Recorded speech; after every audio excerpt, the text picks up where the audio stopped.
గురువు ఒక పరికరం. ఆయన్ని ఎలా ఉపయోగించుకోవాలో మీరు నేర్చుకోవాలి. హలో, విన్నారా?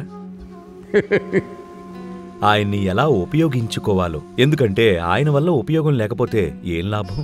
గురువైనా, దేవుడైనా లేదా ఇంకేదైనా సరే మీకు ఉపయోగపడకపోతే ప్రయోజనమేంటి?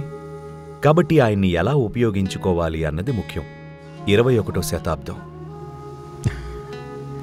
ఆయన్ని ఓ పరికరంగా ఎలా ఉపయోగించుకోవాలంటే ఆయనే మీ ధర్మం, ఆయనే మీ శ్వాస, ఆయనే మీ శరీరం, ఆయనే మీ అస్తిత్వం. ఇది జరిగితే ఇక మీరు పరమానందంలో ఉంటారు. ఇక మీకంటూ ఇష్టాలనేవి లేవు, మీకంటూ ఎంపికలు లేవు, మీకంటూ ప్రాధాన్యతలు లేవు, మీకు విలువలు, నీతులు, ఆదర్శాలు ఏమీ లేవు.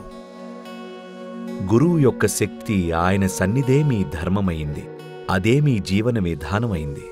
మీరిలా మారితే మీ జీవితంలో ప్రతి క్షణం పరమానందంలో ఉండేలా నేను చూసుకుంటాను ఖచ్చితంగా.